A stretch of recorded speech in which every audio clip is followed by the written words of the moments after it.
Welcome to Miss Kalye Vlog. Samahan niyo po akong pakinggan ang story na ibabahagi ko sa inyo. Magandang araw.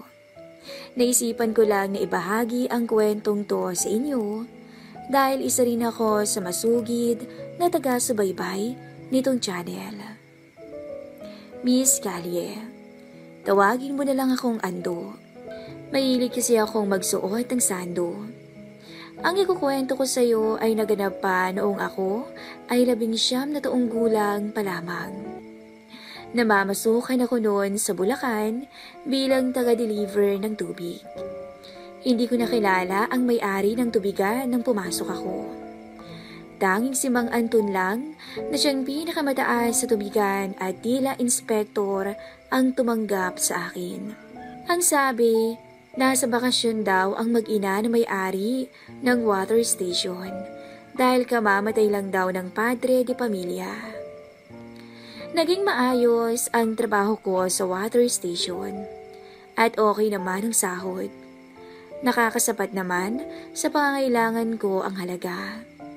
Naging magilaw sa akin ang mga customer dahil hindi naman sa pagmamayabang pero gwapo kasi ako at nakalabas palagi ang maskulado kong mga braso. Ando, ikaw nang mag-deliver ng tubig doon sa bahay nila Ma'am Griselda. Isang araw ay utos sa akin ng boss ko sa water station. Napakunot noon naman ako at nagtanong ng may pagtataka. Ma'am Griselda, yung may-ari ba nitong water station? Ang bahay kasi ng may-ari at ang tindahan na kinatatayuan ng tubigan ay magkalapit lang halos. Nasa gawing likod ang bahay. Nakapunta na ako minsan doon. Minsan na rin kasi akong inutusan ni Mang Anton na magdilig ng mga halaman at bulaklak na nasa unahan ng bahay, kaya alam kong puntahan. Oo, biglaan daw kasi ang uwi mula sa Palawan, hindi nagpasabi. Wala silang tubig doon. Sagot sa akin ni Mang Anton. Baka kasi magulat Mang Anton, hindi ako kilala eh. Tumawa si Mang Anton. Sinabi niyang naibigay niya sa messenger ang biodata ko, kaya wag daw akong mag-alala. Pero upang makasigurado, sinuot ko na lang din yung uniform namin sa tubigan, kahit tinapyas ko ang manggas noon. Nang makarating ako sa bahay ni Madam Griselda, ang unang sumalubong sa akin ay ang napakagandang babae at hindi siya. Hindi ako nagkamali. Yun nga ang magandang anak ni Ma'am Griselda na si Maricris. Maganda siya at mahubog ang katawan. Nakakagulat talaga, parang bagay kami, bagay sa kama. Hello? Kuya, kanina pa ako nagsasalita dito. Undag sa akin ni Maricris. Napakurap naman ako. Sandali na pala akong nawala sa sarili dahil sa ganda at kinis ng kutis niya. Pasensya na ma'am. Ang ganda niyo ho kasi. Inirapan niya ako. Ang sungit niya. Kuya, ang sabi ko pakipasok na sa loob yung tubig. Pakibuhat mo na sa dispenser. Sinunod ko ang sinabi niya. Ganado pa nga ako kasi nga maganda siya. Nagpa-cute na rin ako. Hindi ko nga alam kung saan ko kinukuha ang tibay ng mukha ko, pero kasi type ko talaga siya. Ang unang beses na pagpapakyut ko kay Maricris ay nasunda ng 1, 2, hanggang sa mag-anim na beses. Ngunit ang sa ika-6, kinagulat ko nang datnan ko siyang may kasamang ibang lalaki. Sayang, gabi pa naman nung ipa-deliver ng Mang Anton sa akin yung tubig. Plano ko talaga noon na formal siyang ligawan, kaya may dala pa akong tsokolating palaman. Yun kasi ang sabi ni Maricris, na kung aakyat daw ako ng ligaw sa kanya, tsokolating palaman daw ang dalhin ko. Kaso, may nobyo na pala siya. Grabe, napakapaasa niya. Pinaasa ka ba? Itatapon ko palang sana ang tsokolating palaman sa basurahan na nasa labas ng bahay nila Maricris nang bigla akong untagi ni Madam Griselda. Nanlaki ang mga mata ko. Iyon ang unang beses ko siyang makita sa personal. May mga litrato siya sa water station, pero iba pala ang ganda niya sa personal. May pagkaloka talaga yung anak ko. Pasensya ka na. Pagpapatuloy ni Madam sa pagsasalita at nilapitan niya ako. Sobrang pogi mo na nga, dinedma ka pa. Yang pagkamoreno mong yan at muscle mo, naku, ilang araw ko na yang napupuna. Nakasuot siya ng roba at may hawak na kupita ng alak na ginagamit ng mga sosyal na tulad niya. Ang mga sinabi niya ay hindi na bago sa akin. Marami nang nagsabi noon, alam ko na yun. Sa totoo lang, Miss Callie, nagtaka ako kung bakit nasa labas ng bahay niya si Madam, gayong may kadiliman na sa pwesto niya at malamok panigurado doon. Pero mas labis akong nagtaka nang harap-harapan niyang ililis ang roba niya. Na tila ba sinadya niyang ipakita sa akin na wala siyang suot na anumang panloob. Napalunok na lang ako sa harapan niya at para bang lalagnatin ako ng oras na yun. Natural na reaksyon yata yun ng isang lalaki o baka ako lang. Kung gaano naman kasi kakinis ang anak, gayon din ang nanay. At anak ng 7 tupa, kung anong suplado ng anak, mukhang palabigay naman ng nanay. Nang makalapit kasi siya ay bigla niyang kinuha ang palad ko at marang pinahaplos sa akin ang nakakaakit niyang katawan mula sa makurabang bewang paitaas. Alam mo, malungkot ako, ani ni Madam sa nangaakit na tono. Sa tagal na kitang nakita, malimit kong mahuli ang mga pilo mong pagsulyap sa katawan ng anak ko sa tuwing makikita mo siya. Sabik ka rin, tama? Hindi ko siya masagot na hindi naman, dahil amo ko siya. Sabi nila, kapag amo, dapat sang-ayunan lang. Pero sa totoo, noon ko lang naalala na halos 2 buwan na pala akong walang tikim. Gusto mo ba, Madam? Hindi na ako nahiya na tanungin siya at halatang halata naman. Tsaka yung nakakaakit yung tingin sa akin, grabe yung tama sa akin.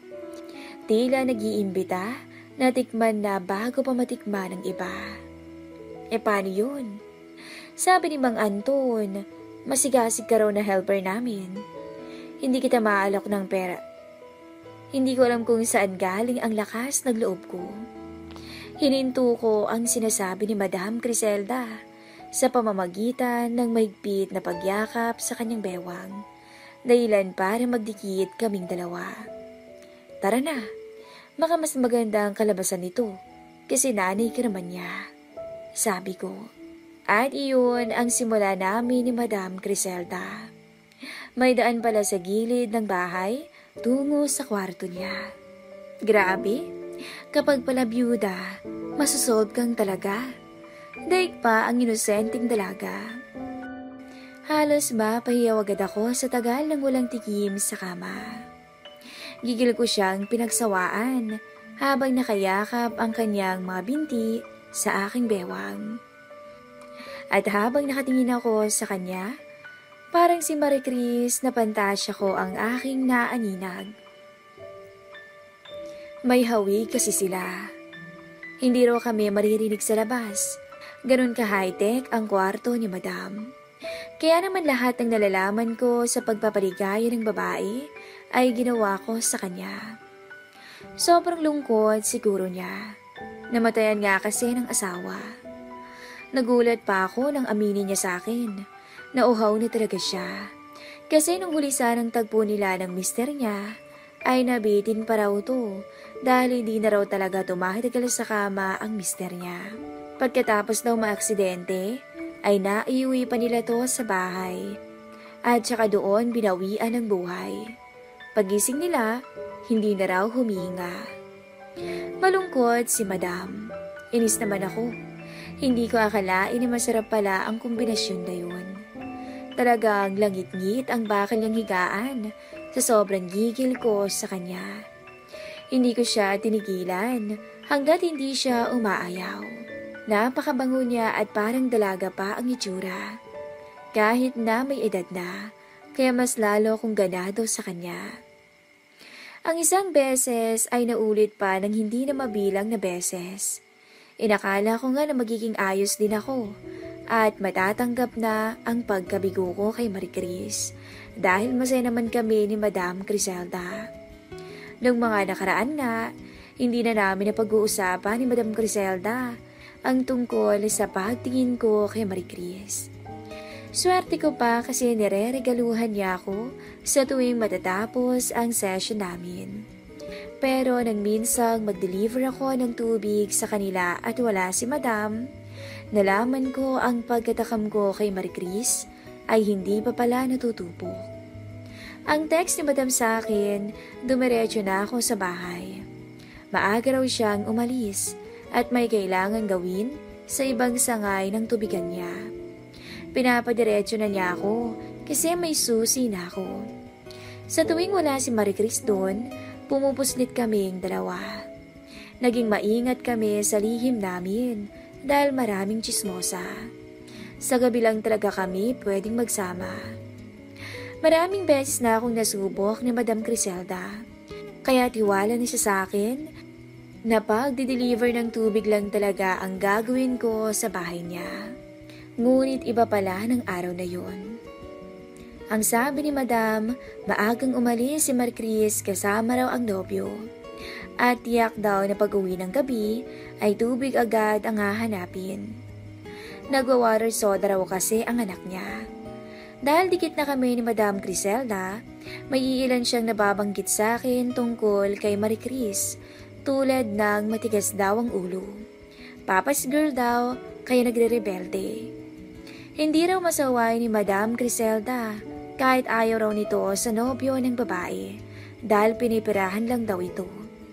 Sa mga kwentong yon, nakilang tagapakinig lang ako at lihim na nalulungkot para kay Marie Chris. Ang ganda na niya kako tapos niloloko pa. Nakakagulat. Pero higit na nakakagulat na para bang tinaon talaga ni Marie Chris, nakakalapag ko lang ng tubig sa dispenser bago siya humiyaw ng pagkalakas. Hiyaw na tila nag-e-enjoy na medyo nahihirapan. Sigurado ko, ang lakas pa ng kabog ng dibdib ko nang marating ko ang kwarto niya. Hindi na ako nahirapan. Nakaawang kasi ang pinto. Oo, Miss Callie. Nasa loob nga ng kwarto si Marie Chris. Nakatingin siya sa akin at tila inaabangan talaga niya ako. Kagat-labi siya na tila nangaakit at nag-iimbita sa kanyang kama habang nakabukas ang mga binti. Marahas akong napalunok habang nakatitig sa kanya. Tiyak ako sa ginawa niyang yun, ayun naman talaga ang gusto niyang mangyari. Ang may mamagitan sa amin. Maya-maya tumayo si Marie Chris at uminom ng tubig. Nag-alkohol pa ng kamay at unti-unti niyang tinanggal ang kanyang suot sa aking harapan. Kinurot ko pa nga ang sarili ko dahil baka nananaginip lang ako, pero tunay ang nagaganap. Malaya ko siyang pinagmasdan hanggang sa muling nagtama ang mga mata namin. At natawa siya nang makita ang umbok sa gitna ng pantalon ko. Palayain mo na yan. Tara na. Mahirap na masakal ng iba yan. Habang wala siya at habang may topak ako, simulan mo na. Sabi niya sa malambing na tono. Simpleng salita na pag-iimbita. Sinunggaban ko kaagad siya nang walang patumpik-tumpik. Kung gigil ako sa mami niya, mas lalo naman sa kanya. Mas malambot at mas grabe ang enerhiya ni Marie Chris. Sumasabay talaga sa edad. Napakaswerte ko noon. Dahil lang sa gwapo ako at maskulado, dalawang babae ang halinhinan kong pinagsasawaan kapag may libreng oras. Kung tatanungin niyo ako kung nakapili ba ako, ang sagot ko ay wala. Pareho kasing walang tapon, parehong nakakabaliw, at parehong mapalaban pagdating sa kama. Dahil lalaki ako at normal madarang. Ang tanga-tanga ko. Hindi ko man lang nahulaan na sinadya pala ni Marie Chris ang lahat. Isang gabi, tinext niya ako.